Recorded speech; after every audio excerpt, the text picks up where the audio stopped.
chapter 24, verse 22 hanggang 27. Verse 22, but Felix, having a rather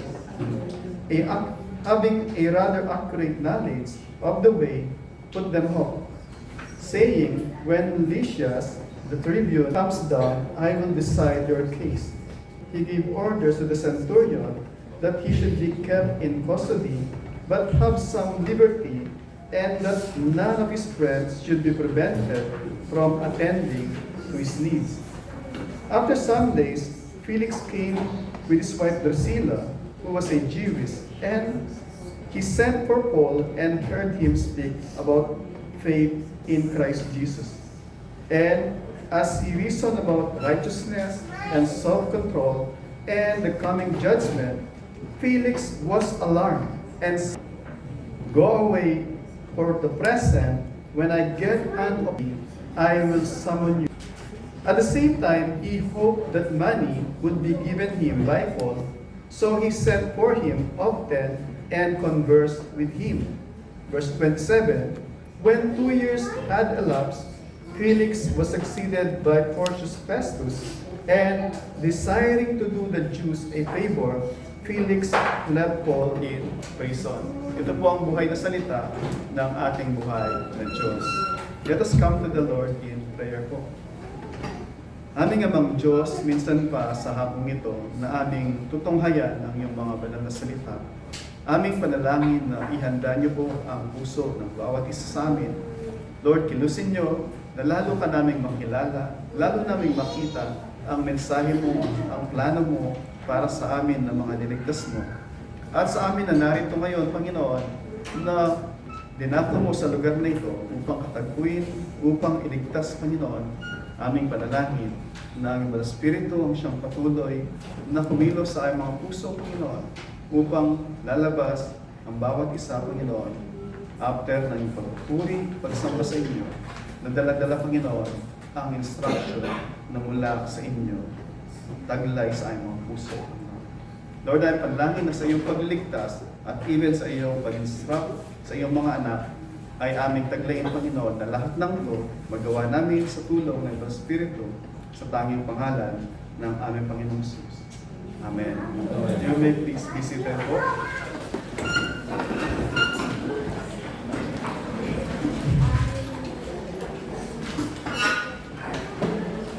Yung title po ng ating mensahe ay pinamagatan nating The Triumph of Indwelling Sin over an Awakened Conscience. The triumph. Triumph, ibig sabihin, tagumpay. Indwelling, sabi ng Panginoon, pag alis ko, ay ipapadala ko yung aking banal na spirito. At hindi lamang siya makakasama ninyo, siya ay mananahan. Siya ay will indwell doon sa mga nanampalataya sa Panginoon. So, triumph, tagumpay, indwelling, pananahan, at instead of spirit, sabi doon, indwelling sin. And pag awaken, alam niyo, mamaya may inatok na sa inyo, kinakailangan nilang ma-awake, magising. Pag awaken, gising. Pag konsyensya, conscience, ay lagi natin pinag-usapan, especially kanina, conscience. Minsan, we are mistaken na akala natin yung moral standard ay yung ating konsensya. Hindi po yung moral standard ay yung ating konsensya. What was the lawgiver? Gave yung standard ng morality. And He gave yung banal na sipta niya para makilala natin yung lawgiver at saka yung kanyang law. Yung ating konsensya, lagi nating ititingnan in light dun sa revealed law ng lawgiver para makita natin whether ito nga ba yung maayong salita ng Panginoon or ito ay ayon lamang sa ating mga personal na mga preference o doon sa ating personal na gain. So dito na po natin, ayon sa Hebrews chapter 8 verse 10, Hebrews chapter 10 verse 16, sabi doon, ang salita ng Panginoon ay isusulat niya, iuukit niya doon sa puso ng mga nanampalataya kay Kristo. I will give them my new covenant, sabi niya. I will write my law sa kanilang mga puso. And hindi lamang yon. Bagkus even si Pablo sa Romans chapter 2 verse 14 hanggang 15, sabi niya, yung mga hentil, sila na mga hentil na walang salita ng Panginoon. Kahit hindi nila na-receive yung salita ng Panginoon, ay ginagawa nila kung ano yung ayon sa salita ng Panginoon. Which means, sabi niya, which according to sa kanilang konsensya ay isinulat ang salita ng Panginoon. So that their conscience either asserting or confirming yung kanilang ginagawa or convicting them. So ano yung sinasabi ng pasahe doon? Ang sinasabi lang doon, all human beings, whether ikaw ay Kristiyano, Hudyo, Indiano, anong lahi ka pa, the God of the universe, inukit niya sa ating mga puso yung kanyang salita para i-guide tayo sa ating mga pamumuhay. However, because of sin, yung sin corrupted. Hindi lamang yung ating puso, hindi lamang yung ating konsensya, bagkus yung ating isipan. That's why we cannot completely trust yung ating mga konsensya. Kaya lagi, makikinig tayo sa ating konsensya, but then always check it dun sa salita ng Panginoon. 2 weeks ago, sabi ni Job, nag-request siya, Daddy, please, sabi niya, when you're preaching, can you please speak Taglish so that I can follow along? Sabi niya. Sabi ko sa kanya, I will susubukan. At parang lalo siya na-confuse. Okay, sabi ko, ako try. So, pagka pakita nyo, parang sa yung mga pang-usap ko, sometimes English, sometimes Tagalog, gusto kong makarelate po yung bawat isa. Okay po? So, makita po natin dito, sabi din po ni yung writer ng Hebrews, pagdating sa Hebrews chapter 9 verse 14, Hebrews chapter 10 verse 22, yung mga nakipag-isa kay Kristo, yung kanilang mga konsensya na dating corrupt, they were made cleansed, they were sanctified and purified. Anong point doon? So pagka ikaw ay Kristiyano na, kinilos ng Panginoon yung puso mo, yung konsensya mo na dati, earthbound, selfish, ngayon God has given us the capability, the capacity para i-discern whether ito ay tinig ng Panginoon na ating shepherd o ito ay tinig ng false shepherd. So napakalaga na alam natin yung mga yon para sa pasimula pa lang yung title natin, The Triumph of an Indwelling Sin. May indwelling sin kasi sabi din ni Pablo dun sa Romans chapter 23, all have sinned. So pag sinabi niya, lahat ay merong indwelling sin. So kahit na tayo ay nagsisi na, cleanse na, na-sanctified na tayo sa ating mga kasalanan, sa ating mga guilt, meron pa rin tinatawag na remnant. Remnant of sin. Kasi yung new self, yung lumang pagkatao, yung bagong pagkatao ay nandito sa lumang kahon, sa lumang kaha. Kaya lagi sinasabi ni Pablo, put on the new self, put off the old self. Nakita lagi, isuot nyo, sabi niya, yung bagong katauhan. Para sinasabi niya na kayo ay mga bago ng nilalang, though nandun pa incarcerated doon sa lumang katauhan, sabi niya, dapat maghari yung bagong tauhan ninyo. So, mayroong indwelling sin o remnant of sin. Kaya lang may pagkakaiba, sabi mo nga, yung unbeliever, yung indwelling sin niya, yun ang nag-rule. Pero yung Kristiyano na nanilinis ng Panginoon, from time to time, nag-challenge pa rin siya. Kasi kung ano yung mahina, yun ang natatalo. Kung ano yung malakas, yun yung nananalo. Kaya nga, lagi si Pablo doon sa Romans chapter 7, chapter 8, pagbabasahin nyo, lagi niyang sinasabi, mortify the flesh. Pag sinabi mong mortify, kill the flesh. Weaken the flesh. At the same time, sinasabi niya, feed the soul. Feed your spirit. Ibig sabihin, vivify. Palakasin. Pahinaan mo yung flesh, yung desire ng katawan mo, the selfish, earthbound, sinful, palakasin mo naman yung iyong espiritu. Vivify. Yun yung sinasabi ni Pablo. Having said that, balik tayo sa ating pasahe. Sabi po sa ating pasahe, makita natin, isa dun sa mga napakalungkot na yugto sa Bible. Bakit po? Sa mga nakaraang mga pag-aaral natin, si Pablo ay humarap kay Felix. At si Felix, alam niya na walang kasalanan si Pablo. Yun din naman yung sinabi sa kanya ni Claudius Lysias, na walang kasalanan yung tao na to.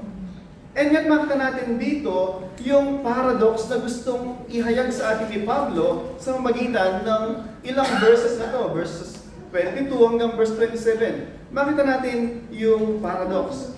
Ano po ba yung paradox? Yung paradox, ito ay parang minsan idea, statement, o mga pangusap na it seems contrary sa logic, contrary dun sa na may sense, parang contradiction. Pero actually, kung titignan po natin yung mga pangusap dito, even yung paradox, maraming parable, paradox ang Panginoong Jesus, na pag in-examine mo, merong malalim na kahulugan na gustong sabihin yung mga pangusap. So tingnan po natin dito, una, makita natin si Pablo, siya ay nakabilanggo. However, siya ay malaya. Si Pablo ay nakabilanggo, subalit siya ay malaya. Makita naman natin si Felix, siya ay seems na malaya, at siya ay isang may kapangyarihan, and yet, siya ay alipin ng kasalanan. Makita natin dito, isang tao na may tanikala doon sa kanyang mga paa, at nakatanikala yung kanyang katawan. At yung isa naman, ay nakatinikala yung kanyang kaluluwa. So makita natin yung si Pablo at saka in contrast kay Felix, at even later on, tingnan natin yung pagkakaalipin ni Felix dun sa kasalanan. Nakita po natin dito mga kapatid, yung pinakamalaking pagkaalipin ng tao ay hindi yung tanikala, hindi yung panglabas na mga pagsubok o mga paghihirap, kundi ang panloob na pagkabulok ng puso dahil sa kasalanan. At yun po yung pinipicture sa ating pasahe pertaining kay Felix. Pinapakita po ni Felix na maaaring magising yung kanyang konsensya. Sabi doon sa ating pasahe sa pagbasa, siya ay nag-tremble, natakot, nung narinig niya yung righteousness, yung judgment na ipagkakaloob ng Diyos. Sabi doon, he trembled. Sabi niya kay Pablo, stop ka na dyan, hinto ka na. Pag meron ng konbinyenteng panahon, ipapatawag kita muli. Yung kanyang kaluwaban ay napagabag, na-restore. And yet, makita natin, habang siya ay nakonsensya, ang puso niya ay nanatiling pinamamahalaan ng paghahari ng kasalanan. So makita po natin sa ating pag-aaral, minsan isang tanong natin, o perhaps naging tanong nyo, habang binabasa kanina, bakit sa kabila ng mga pangangaral ni Pablo, bakit hindi nagsisi si Felix? Why Felix did not repented? Actually, may mas magandang tanong doon. Tama yung tanong, bakit di nagsisi si Felix? Pero may mas mainam na tanong. Ang katanungan na, what power within the sinner, kagaya ni Felix, resisted the clear operation ng conscience? Tama na yung tanong, bakit hindi nagsisi si Felix? Pero magandang tanong natin, ano ba yung kapangyarihan ng kasalanan na kayang i-resist yung silakbo, yung isinisigaw ng konsensya ng isang tao? And I pray sa ating pagtapos, makita natin, ma-examine natin, both sa ating sarili at sa mga tao na nasa paligid sa atin, so that we can understand better how we can minister sa mga tao sa paligid natin, and perhaps also we can understand ano yung dapat natin gawin pertaining sa salita ng Panginoon para sa ating sarili. Makita po natin yung doktrina, an awakened conscience cannot overcome yung dominion ng indwelling sin. Only the sovereign grace of God in Christ, applied by the Holy Spirit, can deliver sinners from the power of sin, leading doon sa totoong pagsisisi. Uli po, yung konsensya ay hindi at wala siyang kapasidad na mag-lead ng totoong pagsisisi. Tanging ang Diyos sa pamamagitan ng kanyang salita, gamit ng Banal na Espiritu, na working sa ating mga puso, yun lamang ang totoong makakapag-lead sa isang tao, sa isang totoong, sincero na pagsisisi, leading to eternal life. Nakita po natin, ang isang tao nagising yung kanyang konsensya, kagaya ni Felix, sabi doon, he was disturbed. Diba? He was disturbed. At sabi niya, hinto ka na dyan. And yet, makita natin, it seems, nagtapos yung kwento. Sabi doon, papalitan na siya, pero si Felix ay walang glimpse na pinakita na siya ay nagpakita ng remorse o pagsisisi. Makita po natin sa ating pasahe, verse 22 hanggang verse 25, yung liwanag ng katotohanan may reach the conscience while sin is still reigns in the heart. Yung katotohanan ng mabuting balita may reach yung konsensya ng isang tao, may penetrate even. And yet mananatili siya na alipin ng kasalanan. Tingnan po natin yung dun sa verse 22, sabi lang, but Felix, having accurate knowledge of the way, meron siyang tamang kaunawaan dun sa katotohanan, dun sa katuruan, patungkol sa Kristyanismo. And sabi niya, put them up saying, when Lysias the tribune comes down, I will decide your case. And then, sabi dito, so pinagyan niya si Pablo na ikulong, wala siyang kasalanan, pinakulong niya, and yet, he gave some liberty, bisitahan ng kanyang mga kaibigan. And pagdating sa verse 24, sabi doon, after some days, Felix came with his wife Drusilla, na isang Hudyo, and sabi doon, he sent for Paul and heard him speak about faith in Christ Jesus. Ano po nangyari? Dumating yung asawa ni Felix, si Felix ay isang Romano, si Drusilla ay isang Hudyo, at sabi doon, pinatawag si Pablo, tell us about the faith in Christ Jesus. Very good, di ba? Napakagandang initiative na ginawa ni Felix, isama kanyang asawa at marinig yung mabuting balita na dala about sa ating Panginoong Hesus. And verse 25, si Pablo, sabi doon, he reasoned about righteousness, self-control, at yung judgment. Tanong natin, bakit natin ito? Si Pablo ay hindi niya pinlatter si Felix na, Felix, everything is okay, you are doing well, you're okay. You will make it to the kingdom. Hindi niya po pinlatter si Felix, hindi niya binola-bola para palayain siya. Bagkus, he preached yung holiness ng Diyos.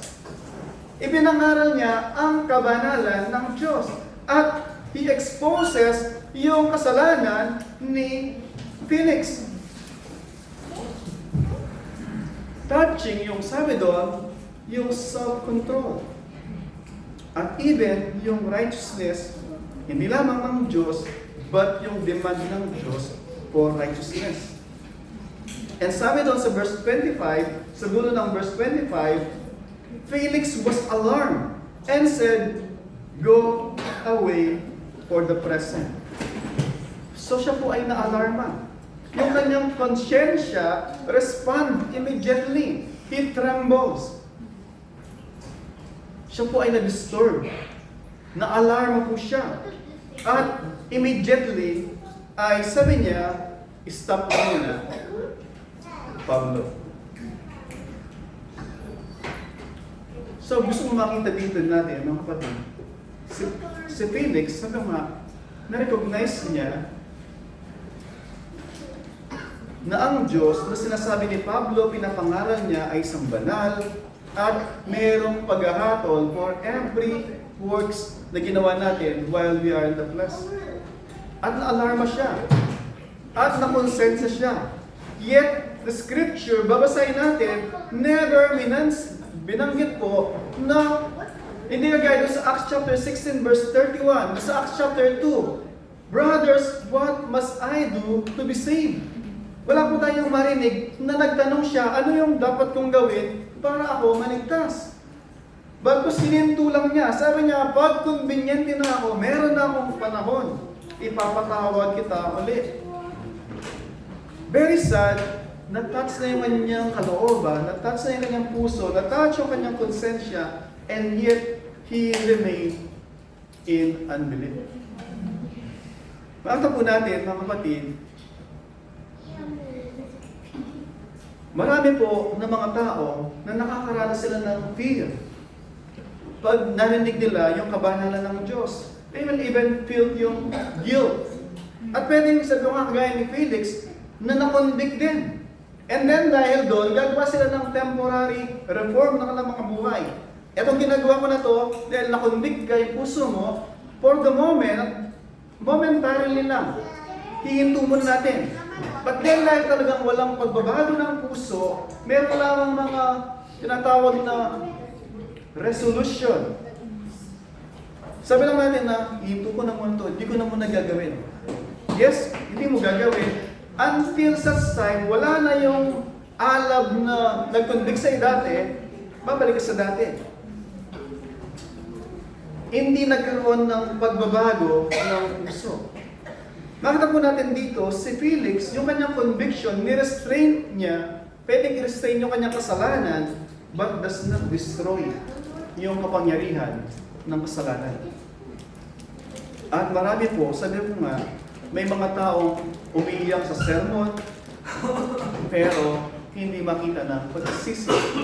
Meron guys, sermon, umiiyak sila, lumuluha sila, but then, walang tunay na genuine na pagsisisi. May mga taong natakot sa impyerno, at ayaw nila sa impyerno, pero ayaw naman nila kay Kristo.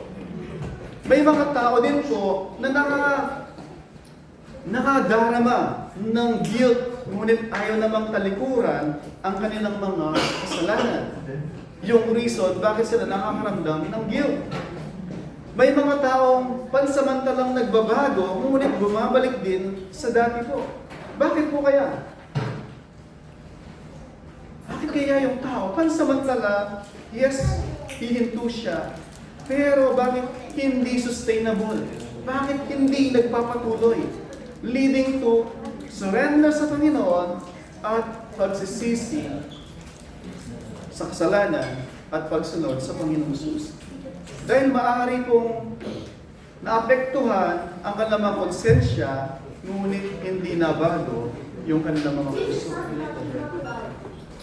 Hindi nabago yung puso. Ang conviction ay maaaring pumigil pansamantala sa kasalanan, ngunit yung conviction, kung conviction lamang, hindi po kayang baguhin yung puso at hindi kayang labanan yung kapangyarihan ng kasalanan. At marami po, sabi ko nga, mga tao, makita natin, perhaps sa tagal natin sa church, may mga nakita tayo, na unang attend nila sa church, nakita natin sila, they were really affected doon sa mga Bible study, sa mga sermon.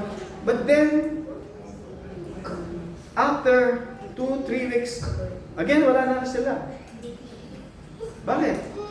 Kasi nung una, init na init sila. Alab na alab sila sa puso. Gusto nilang sumunod sa Panginoon. But then, because they delayed it, pinagsantabi nila, pinagwalang bahalan nila, pinagbabukas nila. Until every week, dumarating sila, narinig the same message, but there is no action. There is no, walang commitment na gawin yung pinapagawa ng Panginoon until such time, sanay na sila na narinig nila every week, pero walang remorse, walang pagsisi, sanay na po silang marinig every week yun without being affected. At yun po minsan yung danger. Kaya mga kapatid, huwag tayong masiyahan sa simpleng pagkakaroon ng, yes, naramdaman ko yung religion na pinipreach, yung sermon na pinipreach. Huwag tayong makontento doon. Na naramdaman lang natin, nabagabag lang tayo. Huwag nating isipin dahil sa naantig yung ating puso sa sermon, ay ligtas na po tayo. Kahit sabi ko nga, kahit maghagulgul tayo, dahil sa narinig natin, kung hindi tayo nagkaroon ng puso na bago at lumapit sa Panginoon, nagsisi sa ating kasalanan, mananatili po tayo sa pagkakaalipin sa kasalanan. Huwag nating isipin dahil nakaramdam tayo ng guilt, tayo ay tunay na nagsisi. Marami pong mga nakonvict. Subalit, sabi ko nga kanina, convict sila, pero nanatili doon sa pigasan, may surrender sa Panginoon ng kanilang mga buhay. Kaya po, kahit na yung liwanag ng katotohanan ay naabot, naantig, yung kanilang konsensya ng mga damdamin, still, nanatili sila sa paghahari ng kasalanan. At marami pong tao na gano'n. He will say, Amen. He will say, tama po. But then, without yung long-lasting, eternal impact, kasi sandali lang yun. Mamaya, tapos na ulit. Kaya nga po, sabi lagi ng salita ng Panginoon, today, when you hear His voice, harden na your heart. Kasi bukas balik mo naman, at wala kang action gagawin, until such time, you are so accustomed. Sanay ka na, narinig mo gano'n, sanay ka na rin na pinagwawalang bahala mo lang, kibit-balikat lang, until such time, wala nang epekto. Kaya nga po, sabi nila, nalala ko nung Sister Joy, nanganak siya kay Ate Iris, sabi nung nurse, hindi mo na siya nilalagyan ng anesthesia, binibigyan lang siya yung dito sa ilong. Sabi niya, kasi naka-reserve yung anesthesia pagka either naisasagyan ka na, epidural, o yung nandun ka na sa kinakailangan na talaga anesthesia. Kasi masanay ka doon sa anesthesia, wala kang sakit, inom ng painkiller, and the such time, yung painkiller ay inimmune na yung katawan mo, sanay ka na. Kaya nga po yung pag merong nararamdaman kang masakit sa katawan mo, hindi ka agad painkiller yung binibigay ng doktor. Ba? Inom ka ng tubig, inom ka ng ano pa na mga natural. Before kabigyan ng pain reliever na talagang kailangan lang. Ba? Bakit po? Kasi yung katawan natin, pagka nasanay sa pain reliever, later on, natural na yung pain sa iyo ay hindi mo na maramdaman yung totoong sakit. At sabi ko nga mga kapatid, I pray, ano ang mga narinig natin na pangusap ng Panginoon, take them seriously and ask your genuine question. Lord, ano ba yung gusto mong gawin ko, Lord, sa mga sinasabi mo? Lord, si Felix, hindi nangyari sa kanya. Narinig niya, nakonvict siya.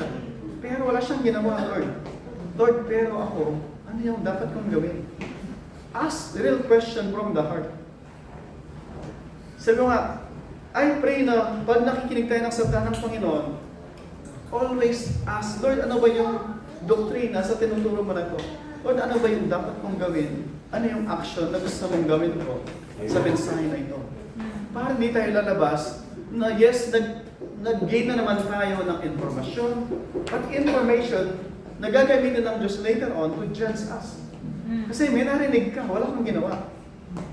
May pinapagawa sa iyo ang Diyos. Imagine, pag ang Diyos nagsalita, dapat makinig tayo. Pag ang Diyos may pinapagawa, dapat sumunod tayo. Because it's for our own good, para sa ating kakabuti, at para doon sa ikabalahati ng kanyang pangalan bilang banal. Nawa po, hindi lamang natakot tayo sa kasalanan, kundi si Kristo ba, siya ba yung ating Panginoon? Siya ba yung ating tagapagligtas? Siya ba yung ating treasure? O natakot lang tayo dahil may impyerno na pinapangarap? May mga tunay po na mga tao na nagsisi, na kundik yung alamang kalooban, and they surrender yung alamang buhay sa Panginoon at makita natin yung totoong pagbabago. Binigyan sila ng Diyos ng bagong puso, bagong affection. Yung mga affection nila dati na hindi in line sa nais ng Panginoon, they throw away yung mga bagay nila. At yung mga bagay na dati ayaw na ayaw nila, bored na bored sila, suyang-suya sila. Pero ito yung gusto ng Panginoon, mahal na rin nila. Yung mga tao dati na ayaw na nakakasama kasi nakukonvict sila. Pero ngayon yun ang mga taong gusto nila, sinasalihan. Bakit? Kasi nakikita nila yung sarili nila sa kanila. Na sila man ay sinners, saved by grace, at nagnanais, sumunod, malugod ang Diyos sa kanilang mga buhay.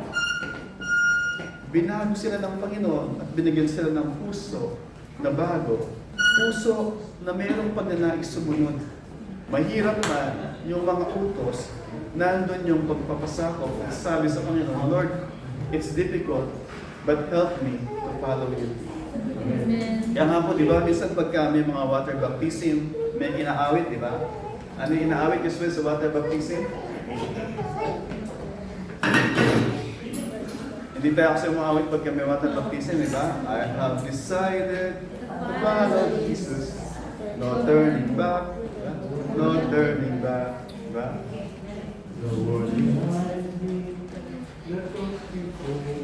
Diba? At next time, Lord willing, pag may water baptism, we will invite Kuya Vic na umawit siya bago yung water baptism. Para ma-remind tayo na ano nga ba yung inaawit natin? At ano nga ba yung sabihin na surrender sa Panginoon?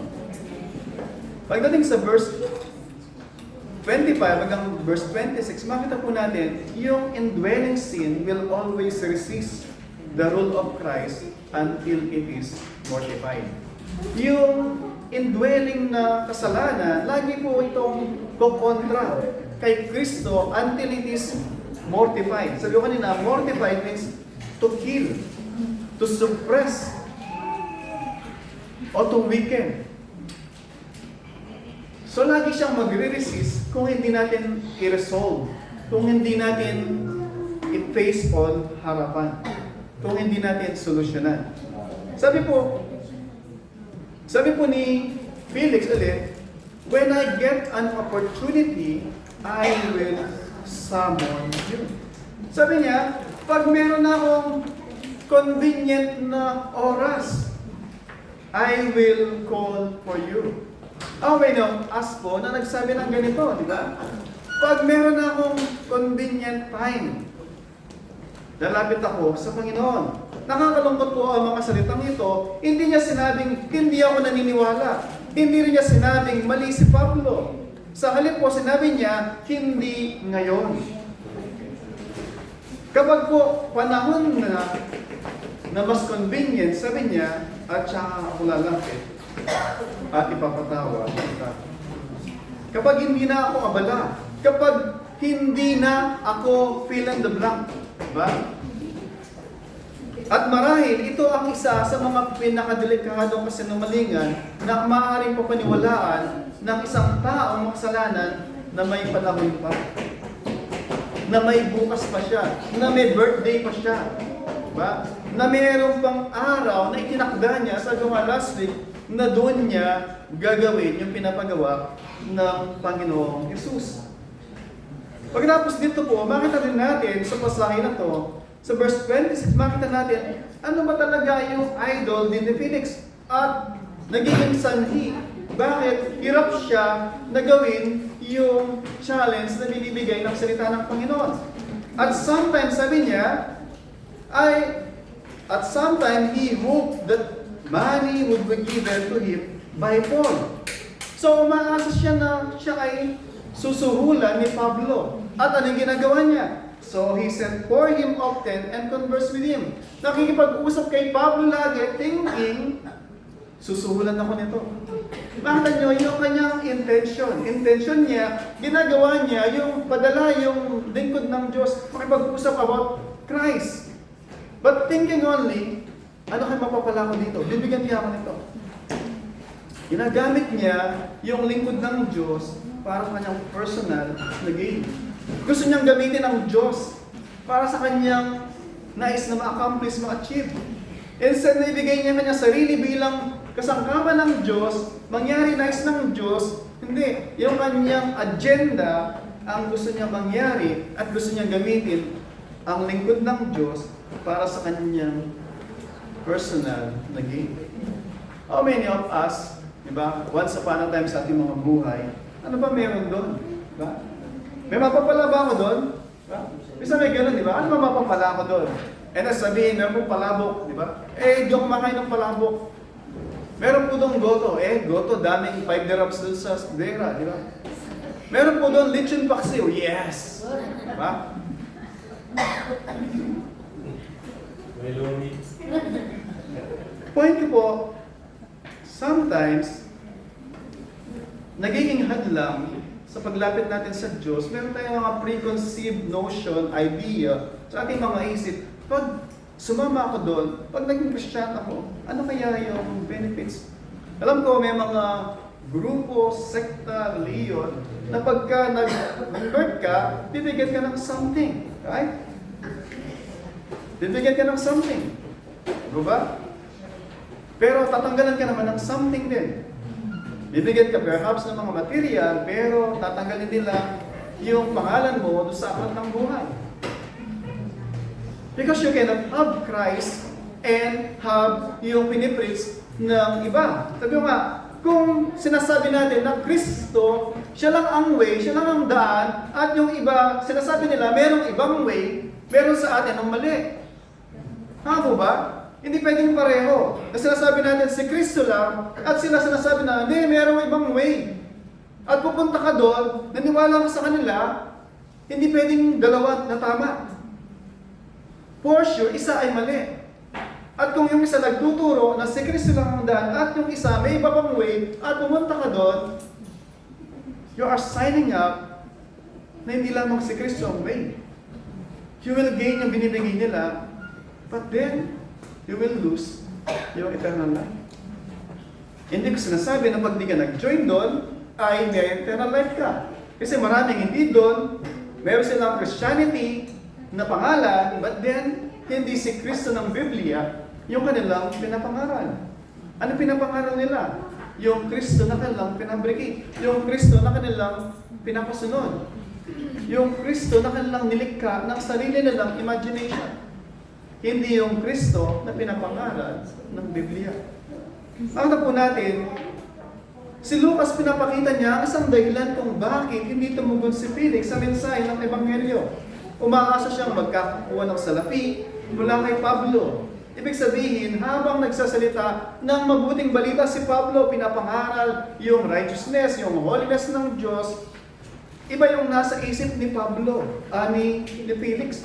Isip mo, pinapangaralan ka ng kabanalan, yung daan sa langit, and then inisip mo, puro dollar sign yung nasa mata mo. Ano kaya, matapos na kaya to? Magkano ka bibigay sa akin ito? Diba? And minsan, ganoon tayo, di ba? Nangangaral si Pastor Dong, si Pastor Joseph, si Pastor Alex, and then tayo, nagliliwaliw na nandun sa, ano kaya suot ni ano ngayon? Di ba? Hindi ka-date ko. At ano kaya bibili sa akin mamaya? Di ba? KFC kaya, McDonald's, o ano kaya? Andito pa tayo, nakaupo, yung isip natin, nag-wonder na, ano kaya ako sa oras susundin mamaya? Dito nga siya magpapark, o sa MOE, o saan kaya? Di ba? Sometimes, sabi nga, nandito na tayo, pero katawan lang yan dito. Yung puso wala. Sabi nga ni Pastor JC, paalala nung mahal nating pastor dati, na nakasama natin, sabi niya lagi, ang kapatid, nandito ka na. Seryosohin na po natin. And di ko lang minsan sabi ko nga, sometimes, yung sisterly, brotherly, o yung group band natin. Diba? Minsan, may mga tao na talagang bumupunta sila kasi they are amazed dun sa affection na meron sa bawat isa. Sabi ng pastor sa church na to ay wala kayong tinataas na kung ano yung trabaho, kung ano yung kabuhayan sa buhay. Lahat tinutuloy nyo bilang kapatid. Doon minsan hindi naman kapatid, lolo, minsan di ba? Pero sabi nila, tinuturing nyo na pantay-pantay. Wala kayong tinataas dahil sa kanilang mga estado sa buhay. And sometimes sabi ko, praise God. Pero nawa, wag lang yun yung maging convicting reason bakit tayo pumupunta. Kasi ang totoo, marami po sa church na mga yung kilay nila lagi nakataas. Marami talaga sa church na mga suplado at mga suplada.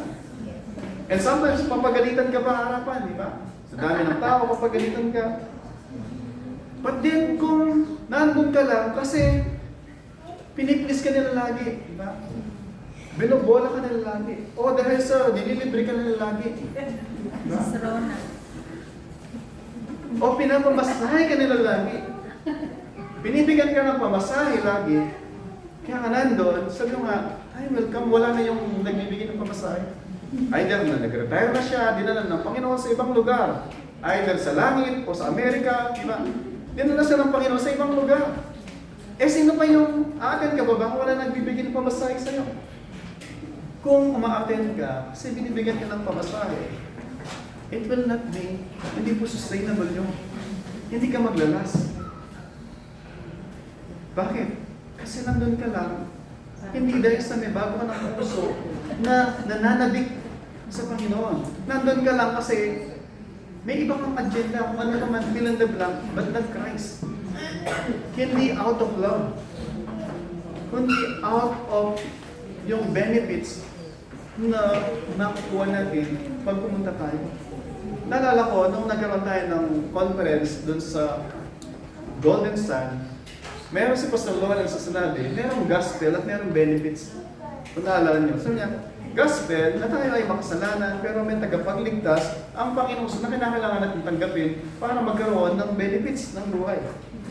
Pero yung tao, gusto yung benefits, ayaw yung gospel. Ayaw magsisi, ayaw mag-repent, tanggapin ng Panginoon bilang Panginoon tagapagligtas, pero gusto yung buhay na walang hanggan. Gusto yung langit, ayaw yung hari sa langit. Gusto yung buhay na walang hanggan, ayaw naman yung tinapay ng buhay. Gusto ng kaayusan ng buhay, ayaw ng merong maayos na Panginoon na magbibigay ng kaayusan ng buhay. Gusto yung benefits, ayaw yung gospel. At minsan, ganun po yung tao. And we can ask ourselves, by God's grace, we are so grateful sa Panginoon na may mga kapatid na walang sawang nag-invite at may mga kapatid na walang sawang nagpapaunlak sa mga invitasyon. But, uli, sabi mo nga, yung number of church attendance natin, number of attendance natin sa Bible study, it will not guarantee na tayo ay may buhay na walang hanggan. Only a heart na binago ng Panginoon because nag-surrender sa Panginoon, nagsisaksalanan, tinanggap ang Panginoon bilang Panginoon at tagapagligtas, yun lamang yung binigyan ng puso na bago. Yun lamang ang may katiyakan ng buhay na walang hanggan. At paano mo makikita yon? Paano makikita whether ikaw ay may bagong puso na?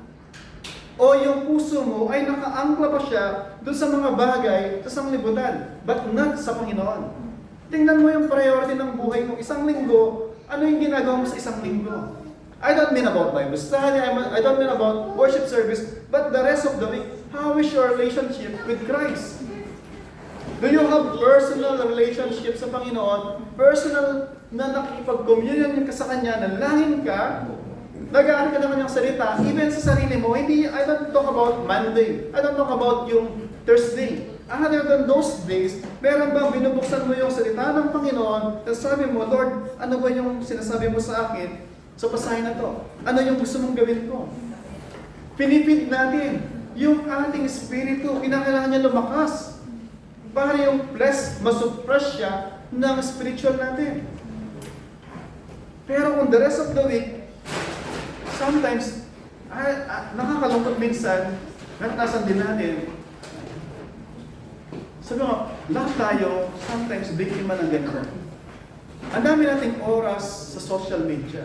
Ang dami nating oras sa Facebook. Ang dami nating oras sa YouTube. Ang dami nating oras sa TikTok. Ano pa bang bagay? K-drama, ano pa bang drama na meron yan? Ano pang drama na sa buhay? Ang dami nating oras. Kumpara, doon sa sinasabi natin, so wala po kasi akong oras eh. Lord, kaya mo bang sabihin yun sa Panginoon? Panginoon, pasensya naman ang oras. But, even na pagka sinabi niyo sa amin na wala kayong oras, pwedeng maintindihan pa namin kayo, though we will grieve. Pero pwede mo bang sabihin sa Panginoon, Lord, pasensya naman ang oras sa iyo. Maybe ba ng araw, pag nasa langit ang Panginoong Jesus, tapos kakatok tayo, though hindi mangyari to, nakakatok tayo, the moment we die, we will enter yung presensya ng Panginoon o yung impyerno. Pero just imagine ko lang, tatanong natin sa Panginoon, Lord, ready na ako sa iyo. Kasi patay ka na mari, nasa impyerno ka na. Lord, ready na ako tanggapin ka. Sabi ka ng Panginoon sa atin, pasensya ka na, wala akong panahon sa iyo. Imagine mo, mare, I don't know, hindi ko ma-imagine, mare. Sample, yung may-ari ng kumpanya namin. Of course, hindi ako kilala by name. Pwedeng ganun yung kilala as a person. Diba? Pero, out of, hindi ko alam, nasa opisina ako, nagtatrabaho ako, nakapokus ako. And then naman ko sa likod ko pala siya, hindi ko siya lang na may-ari, hindi ko alam mukha. Tapos sabi niya, Joseph, by name, sabi niya sa akin, come with me, let's have coffee. Yung may-ari ng kumpanya. Tapos sabi ko sa kanya, sabi lang, yan may anak kumpanya. Tapos sabi ko sa kanya, sorry, wala akong oras sa'yo. Mas sinabi ko sa kanya yun. Alam ko siya may anak kumpanya, sinabi na sa akin. Ano ka maramdaman niya? Tapos sabihin niya kaya, yung sahod mo with gratuity, full, pwede mo nang kunin sa HR. Ha? Imagine nyo, sa Diyos, sa tao yun, kumpanya lang, di ba? Imagine mo, Diyos, may-ari ng universe, may-ari ng langit at lupa. Siya gumawa ng mga angels, gumawa ng mga tao, and then, nangungusap sa atin, kinukonvict yung ating puso, nakipag-usap siya. Pag tumibok yung ating puso, kinukonvict tayo, signal na binibigyan ng Diyos, I need time with you. Kasi sabi mo, mamaya na lang, walang oras pa ngayon. Diba? Yun yung sinasabi natin. Whenever we ignore the call of Christ through the conviction sa ating mga puso, sa ating mga conscience, we are saying to God, I am busy now. Get lost. Imagine niyo yung maramdaman ng Panginoong Sus. So, sa isang linggo, how are we sa ating relasyon sa Panginoong Sus? Siya ba yung ating Panginoon at tagapagligtas? We enjoy sweet communion sa Kanya, or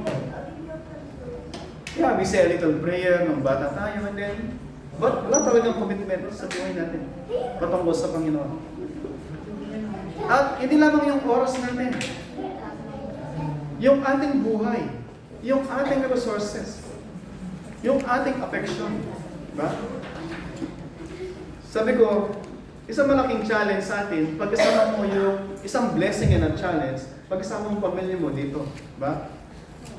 May pamilya ka na gusto mong bigyan ng time. May asawa ka, may ilang anak ka, mayroon kang mga members sa church na kailangan ng time. At the same time, meron kang kailangan i-prepare ng mga preaching, ng mga Bible study, and meron ka rin trabaho na lagi, oh Joseph, nasaan to, nasaan yun, ba? And yet you want to keep balance yung iyong buhay. And yet, by God's grace, kinakailangan mong gawin. Gawin na masaya. Gawin na lahat ng to, ini-enjoy mo sa trabaho mo, nag-enjoy ka sa ministry, nag-aaral, nag-Bible study ka, nag-preach ka, lahat ini-enjoy mo kasi alam mo, you are doing it for the Lord. Sabi sa 1 Corinthians 10:31, whatever you do, whether you eat, you drink, do it all for the glory of God. Yun ang mindset mo, you are doing it not for your company, not for pastor, not even for anyone sa church, you are doing it for the Lord. Yun yung motivation mo. Then everything, nandun sila sa proper na mga kalalagayan. Pero kung ginagawa mo kasi well, yun na naman ako ni Pastor Joe kasi wala naman ako sa Bible study. Diba? Kung lagi na lang isipin mo, anong sasabihin ni Pastor Joe, I guarantee you, balang araw, sa Pilipinas ka na, namumuhi ka pa sa akin. Namumuhi ka na, bakit mo ba ako nakilala? Wala akong ibang ginawa, kundi paringgan ka every week. Diba? Walang ginawa yung pastor na yung hindi paringgan ako ng paringgan. Diba? Ako na lang, lagi nakikita niya. Diba? Bakit pakulang mo ba ako pag nasa Pilipinas? Point niyo po, yung true perspective na magbibigay sa atin, na gagawin natin ng masaya, malwalhati, maligaya, yung mga bagay natin ginagawa, hindi tayo parang kinakaladkad yung mga paa natin. Hindi napipilitan. Pagka yung perspektibo natin that whatever we do, whether we eat, we drink, we do it all for the glory of God. Paano po natin, babalikan natin, sabi niya, pagka meron na akong panahon para sa iyo, papatawad kita at umaasa ng pera, kaya niya pinapatawa si Pablo. And I pray po sa Guma, let us see ano ba yung tunay na problema ni Felix. Si Felix, ang tunay niyang problema ay hindi information about the gospel. Hindi information about, sabi doon, he knew the way. Hindi niya kailangan ng another sermon, another preaching. Ang kailangan niya ay mag-surrender sa Panginoon. Pero hindi po niya yon ginawa. Narinig niya ang katotohanan, ang problema ay hindi yung ignorance niya. Ang kasalanan ay hindi niya kayang bitiwan. May mga kasalanan na kanyang inaalagaan. At may mga Diyos-Diyosan na nakaupo sa trono na ayaw niya ibigay sa Panginoon. Tanong po natin sa ating mga sarili, ano ba yung kasalanan na ayaw nating bitawan sa ngayon? Ano ba yung mga bagay na ayaw ng Diyos pero pilit tayong nakakapit? Sino ba yung nakaupo sa trono kung hindi man tayo na ayaw nating palayasin at sabihin natin, Panginoon, ikaw yung maupo sa trono. Kasi minsan may nakaupo sa trono, hindi man tayo. And we should cry sa Panginoon, Lord, help me. Hindi ko kaya itong mag-isa.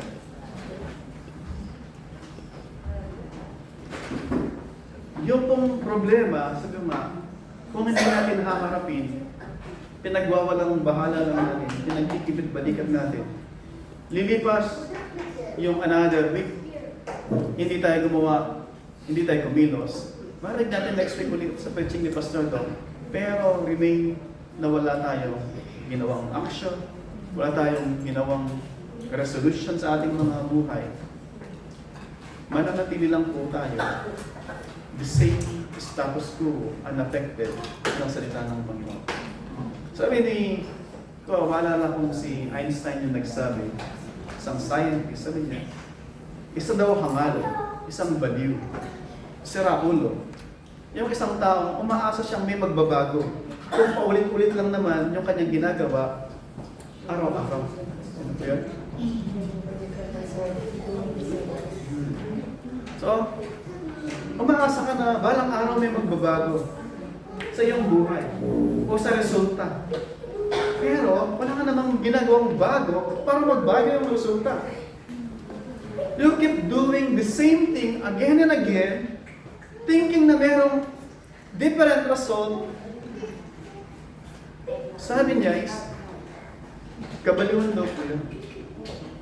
Iniisip mo na balang araw, will surrender ka sa Panginoon, you will do ang nais ng Panginoon. But every week, every time na narinig mo, you are resolving to the same. Ginawa mo last week, pinagwalang bahala, ibig balikat, hindi, darating yun yung araw, and then thinking, nababaguhin yung puso mo, eh di ka naman nag-resolve sa Panginoon, Lord, I give up, I surrender, Lord, I will follow you. And then nag-aisip ka na, ibang resulta. Felix's problem, uli po, is not ignorance. Bagkus yung domination ng sin sa kanyang buhay. Gusto niya ng pera. Gusto niya ng kayawanan. Gusto niya ng kapangyarihan.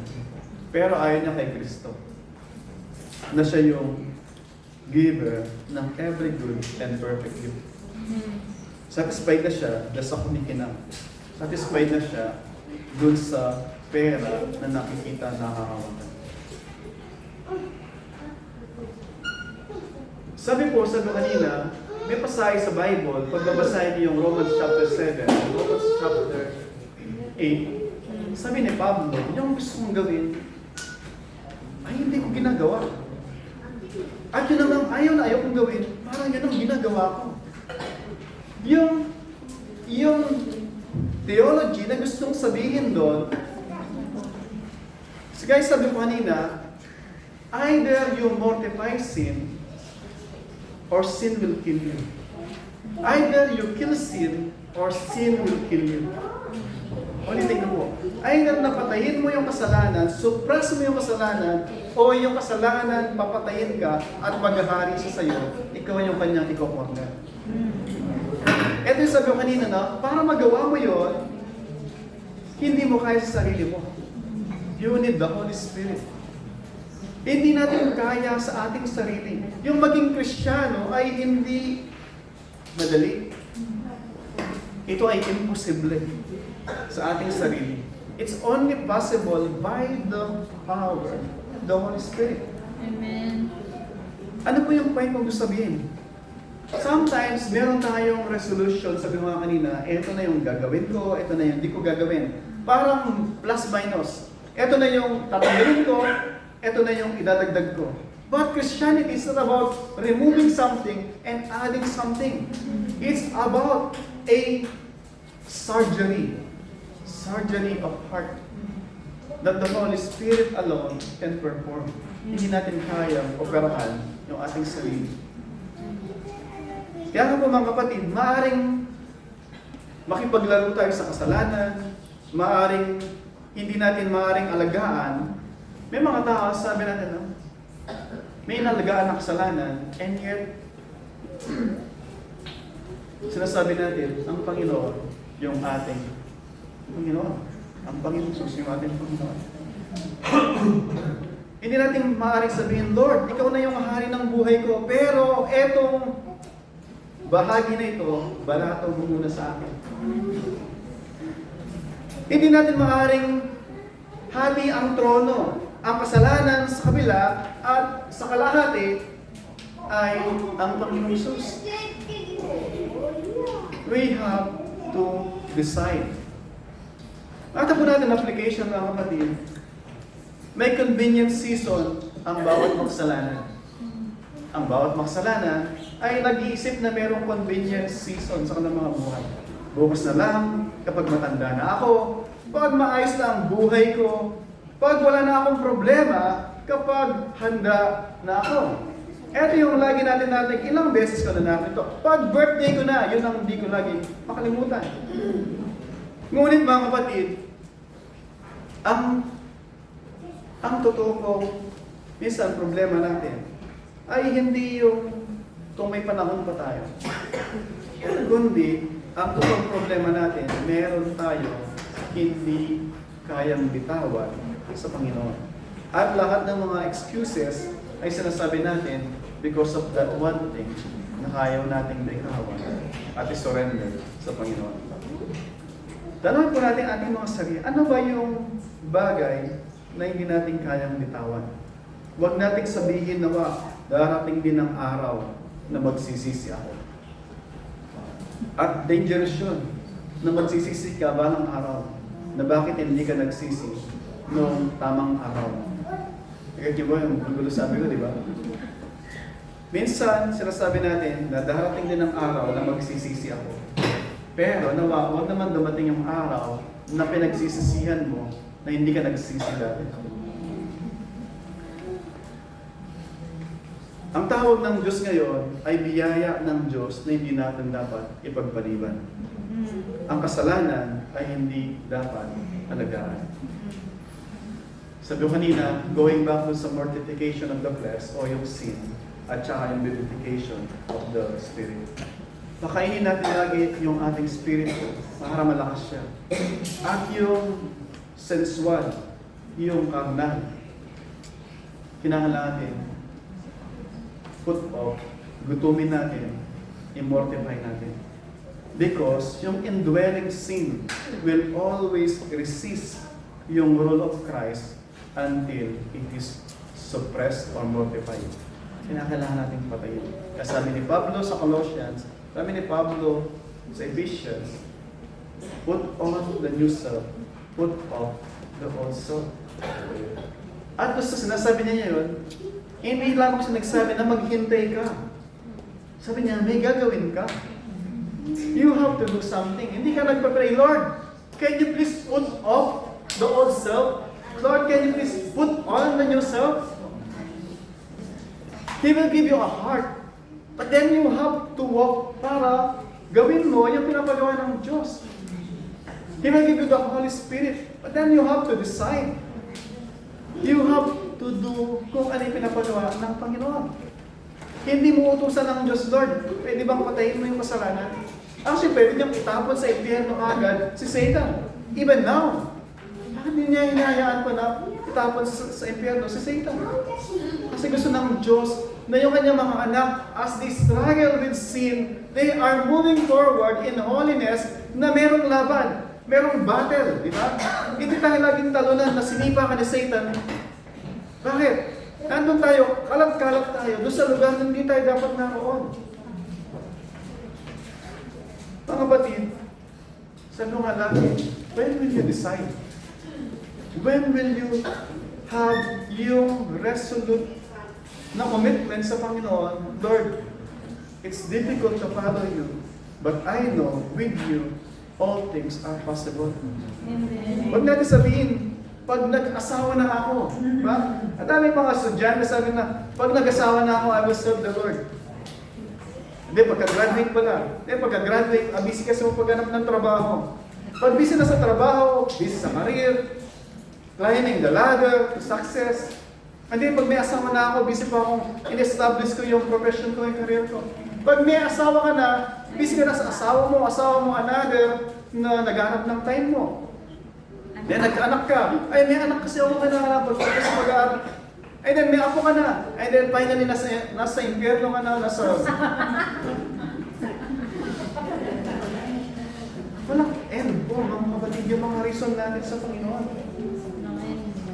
Kailan tayo magsabi na, Lord, no more excuse. Lord, I surrender, Lord. With all my baggages, dala-dala ko, Lord. Ito yung bagahe ko, Lord. Ito yung kasalanan na to, Lord.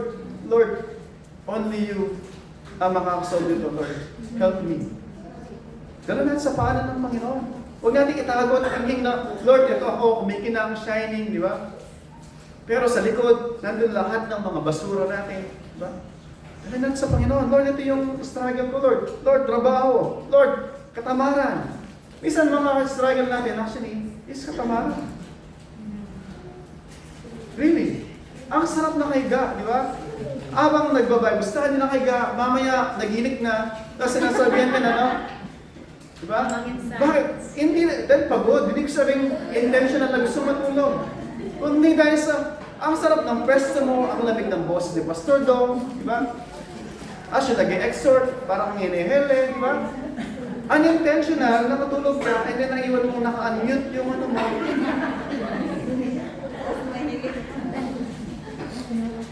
Sometimes, we need to decisive tayo. Sabi natin, no, eto isang oras lang, Lord. Isang oras lang, I will make sure na yung mata ko dilat.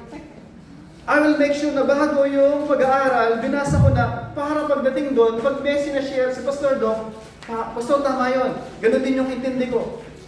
Yes, Lord, tama yun, Pastor Dong, pareho tayo. Or, Pastor Dong, parang iba yung sa'yo. Inaral ko kanito, Pastor Dong, parang iba. Then ako sa Pastor Dong, kaya po pala. Ngayon, nasintindihan ko na, Pastor. Pag nagpa-Bible study, meron kang interaction. Hindi ka nakikinig, tanggap ka ng tanggap. And at the same time, pag hiningi yung opinion mo, yung application, insight, sabihin mo, Pastor, ito po yung sinabi ng Panginoon sa salita niya. At actually, na-apply ko na po sa isang linggo. At salamat sa Sir Annalisa, wala naman ngayon, sinyer mo yung material. At Sir Annalisa, isang linggo, minimeditate ko yung sinyer mo. At ngayon, ito yung application na very effective, in-apply ko sa isang linggo. It will change yung Bible study natin. It will change you mismo. Hindi ka a-attend na on that time lang. Pasensya na po, babasahin ko muna. Diba? And then, isip natin, lalago tayo. Sana, don't make joke ko, mga kapatid. And then, prayer meeting din, di ba? Prayer meeting, by God's grace, sabi ko nga, hindi ko maintindihan. I want yung prayer meeting na face-to-face, nanalangin tayo. We pray for one another. We pray yung mga points. But then, dahil sa mga lugar natin, hindi tayo makapag-gather na nakasama lahat. At gusto natin makasama lahat. And then, naka-hide ka pa, o hindi mo makita hindi mo alam kung ikaw nagsasalita mag-isa, o may kausap ka, o naglalaba, kausap mo, anong ginagawa. Hindi ko alam minsan kung may kausap. Minsan yung isip ko, sabi ko, sa meeting, sabi ko, sa mga trabaho, sa mga attend ka ng mga seminar, hindi pwedeng na-off-cam ka. Kasi parang baliw yung nagsasalita ng kausap. It's true. And then sa atin, prayer meeting, mga member isip mo na magsaset ng example how to be a responsible na Kristiyano. And then sila mismo yung wala. Mga kapatid, yung indwelling sin. Hindi dahil sa Kristiyano ka na, wala nang indwelling sin. Merong remnant. Remnant na gusto niya lagi nakahiga. Gusto niya lagi nanonood lang. Ayaw nagbabasa. Gusto niya lagi tumatawa lang. Nanonood ka, di ba? Ayaw na nag-iisip, pinaprocess. Chine-check mo yung sarili mo. Lord, ano ba yung sinasabi mo dito? Lord, ano ba yung dapat kong i-examine sa sarili ko? Ayaw yun ng katawan. Tamad yung katawan. At yung katawan natin, kinakailangan natin ituruan, i-educate, pasunurin sa nais ng Panginoon. Naturally, hindi po siya susunod. Kung kinakailangan kwelyuhin mo yung sarili mo, kapin natin. Para i-feed natin yung spirito natin. Otherwise, papasunurin tayo ng ating katawan. The triumph of the indwelling sin over an awakened conscience, pagdating naman po sa verse 27. Yung indwelling sin, sabi ko nga, kahit na yung konsensya nagising, naapektuhan, kung hindi natin gagawin yung dapat natin gawin, magiging kagaya lang tayo ni Felix. Sabi po sa verse 27, 2 years had elapsed. Imagine mo, meron kang Apostle Pablo, kausap mo, lagi, pinapangaralan ka, 2 weeks yung nakalipas, wala nangyari. 2 years, nothing changed. Si Pablo na natiling matapat, si Felix na natiling alipin ng kasalanan, ng pagkagahaman niya sa kapangyarihan at sa material na bagay. Ano po nangyari? Ilang po ba yung mga nakasama ni Pablo? Ilang araw lang natin ng mabuting balita, yung jail guard, si Lydia, ba? They were affected, impacted sa buhay ni Apostol Pablo. Pero itong mama na to, narinig niya ang katotohanan. Niyanig siya, nakonvict siya. Ngunit pinagpaliban niya ang pagsisisi. At dahil pinagpaliban niya ang pagsisisi, habang lumilipas ang panahon, hindi siya naging mas malapit kay Kristo. Lalo siyang naging mas matigas. Mga kapatid, isang problema nating mga Pilipino, yung manya na habit. Mamaya na, bukas na, mga kapatid, sa pagkakataong marinig natin ang Ebanghelyo, ito ay isang biyaya mula sa Diyos. Whether kinukonvict tayo na umayos tayo bilang isang Kristiyano, o umayos tayo at maging isang Kristiyano, dahil ini-invite tayo ng Panginoon na surrender natin sa sarili natin sa Kanya, magsisa kasalanan, tanggapin siya bilang Panginoon tagapagligtas.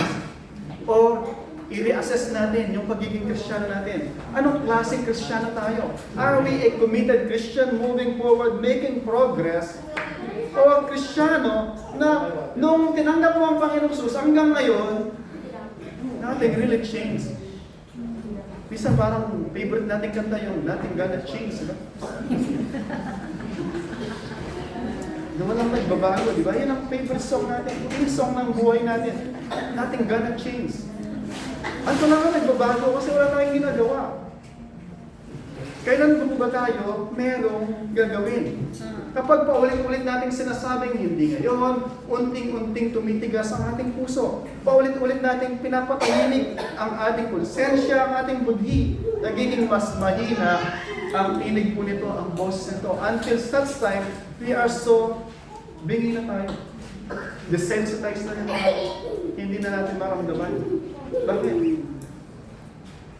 Masyado nang tabigas yung kalyo sa ating mga tenga, yung puso natin, masyadong makapal na rin yung taba hindi na maramdaman yung panawagan ng Panginoon. Noong una, pwedeng umiyak tayo. Pagkatapos, hindi na. Noong una, natakot tayo. Pagkatapos, nasanay na tayo. Pagkatapos, naging manhid na. At ito po, yung masaklap na bunga ng pagpapabukas-bukas natin doon sa panawagan ng Panginoon. Mga kapatid, ay challenge po sa biyaya ng Panginoon. Huwag nating pabayaan na yung ating mga paulit-ulit na pagsasantabi sa mga panawagan sa atin ng Panginoon. Nakainin po tayo. Nakainin yung ating priority. Kainin yung ating commitment. Kainin yung ating oras. Kainin yung ating pagsunod sa Panginoon. Let us resolutely make to be absolved, Panginoon. Resolve sa ating mga sarili. Lord, I commit this day sa iyo. Kung hindi po tayo magko-commit, kung hindi tayo magbibigay ng commitment sa Panginoon, sino po yung gagawa nun? Sa tingin nyo si Satan, sabihin niya sa iyo, mag-commit ka na, mag-commit ka na. Or, bakit hindi ka nagko-commit? Sa tingin nyo si Satan, gusto niya yun? Sasabihin niya sa iyo, tutulak ba kayo ni Satan? Hindi. Si Satan lagi niyang ihipan yung tenga niyo para masarap mahimbing ang inyong kawalan ng tugon doon sa panawagan ng Panginoon. Pero ang Panginoon, lagi nangungusap siya sa atin. Lagi, even sa teksto na ito, nangungusap siya sa atin. Huwag tayong maging kagaya ni Felix. Huwag nating ipagpaliban, mga kapatid, ang pagsisisi. Huwag nating ipagpaliban ang pag-recommit sa Panginoon. Huwag nating ipagpaliban ang panawagan ng Diyos sa atin. At huwag nating sabihin, darating ang panahon. Ibigin na po natin yun kay Aiza Segura, pero sa atin po. Sa ating pagkatapos, isang babala po yung buhay ni Felix sa atin. Bakit natin ang tatlong malagim na katotohanan ang nangyari sa kanya. Una, maaaring alam niya ang katotohanan. At actually, alam niya. And tayo, perhaps alam din natin ang katotohanan. At si Felix, natakot din siya doon sa katotohanan. Subalit, kahit na alam mo ang katotohanan, natakot ka sa katotohanan, manatili pa rin tayo, natanggihan natin ang katotohanan na yun dahil sa pag-reject natin doon sa mabuting balita. Pag-reject natin sa ating Panginoong Jesus. Na-convict siya, naminig siya, ngunit hindi siya nagsisi. I pray mga kapatid sa mga nalabas tayo mamaya doon sa pintuan na to. Kung tayo ay Kristiyano, let us make a commitment. Lord, para sa ikakabuti ko. Lord, para sa ikakalwalhati mo. Makita mo na lumalago yung aking espiritu at habang sinusuppress yung pita ng laman, yung pita ng pagkakasala. Lord, kinukumit ko po sa araw na ito, simula sa araw na ito, ito yung gagawin ko. At Lord, sa tulong at biyaya ng Banal Espiritu mo, mula sa araw din na ito, ito na yung babawasan ko. Hindi ko na gagawin ito para magkaroon pa ako ng oras sa iyo. Kung hindi natin gagawin yun, hindi po mangyayari na lalago tayo. Kung kayo po ay Kristiyano yun. At kung kayo, hindi po sigurado whether Kristiyano kayo o hindi, tanong po natin sa ating mga sarili, is Christ, siya po ba yung Panginoon na tagapagligtas natin? At kung siya, praise the Lord. The next one is, anong gagawin natin para may pakita natin yung pagsunod sa Kanya? Ano yung gagawin natin para may pakita natin na may pakita natin sa mga tao na tayo nga ay isang Kristiyano na? At kung hindi tayo sigurado hanggang sa ngayon, I pray sa Lima. No need to sabihin kay Pastor Dom, no need sabihin kay Sister, sabihin natin sa Panginoon.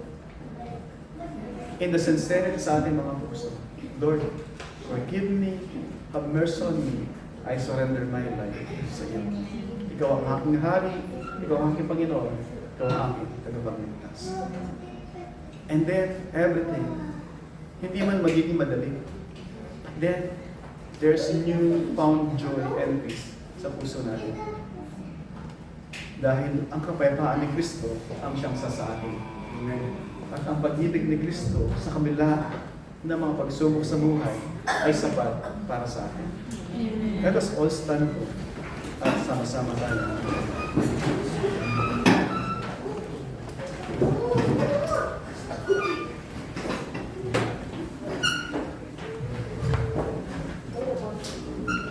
Habang nalangin po tayo, I encourage you na examine po ang ating mga puso. And let us come to the Lord. Mangusap tayo. Lord, ano ba yung nais mong gawin ko sa mensahe na aking narinig sa sandaling ito?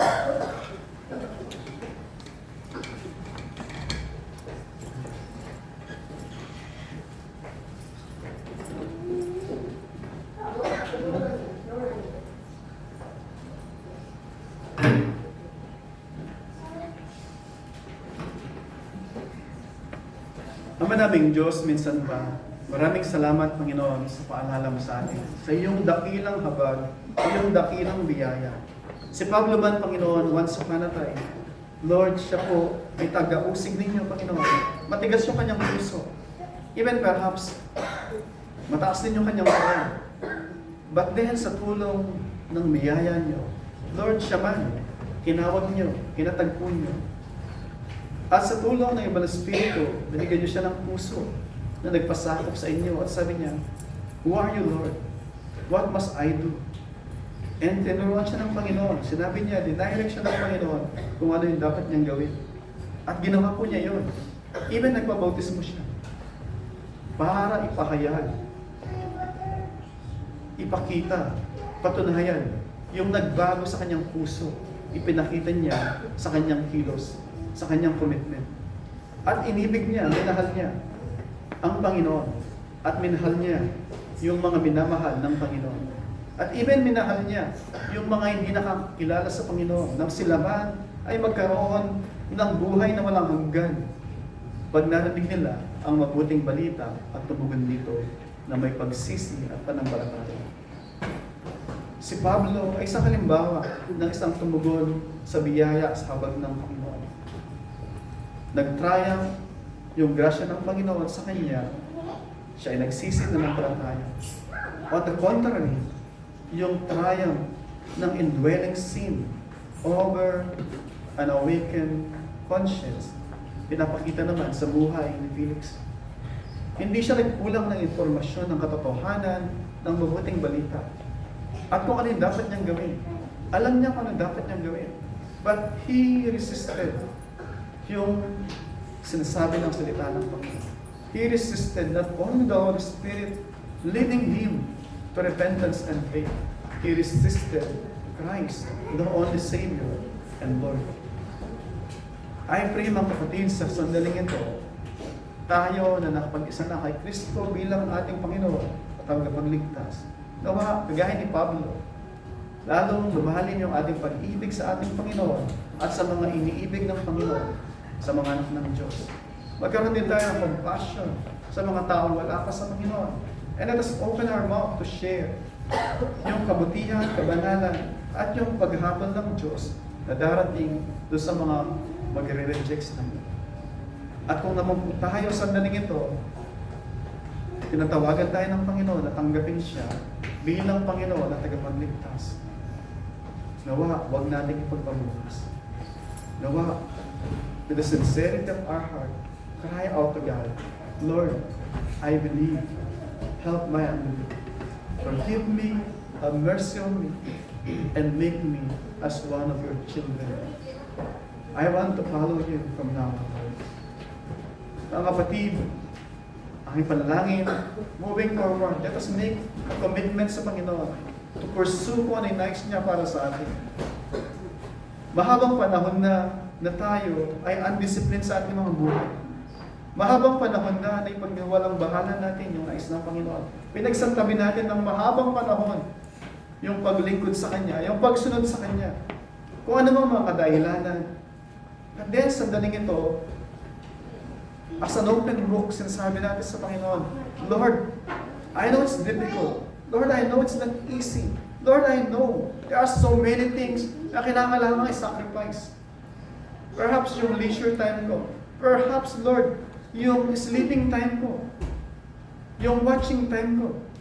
Lord, but then, because I need to mortify the indwelling sin and that I need to vivify, kailangan palakasin yung aking spirito para meron siyang laging laban doon sa kasalanan na laging sumisigaw at gusto magwagi. Lord, help me by your Holy Spirit. Na moving forward, I commit to do yung bagay na to, Lord. I will be a disciple of Jesus Christ. I will be a disciple ng iyong mga salita, Panginoon. Lord, kung ano yung nais mo, I will follow, Lord. E nawa mga kapatid, sa commitment na ibibigay natin sa Panginoon, do it all for the glory of our risen Lord and Savior. Now may the God of peace, who brought again from the dead our Lord Jesus Christ, the great shepherd of the sheep, by the blood of the eternal covenant, equip you with everything good, that you may do His will, working in us that which is pleasing in His sight, through Jesus Christ, to whom be glory forever and ever. Amen. Amen.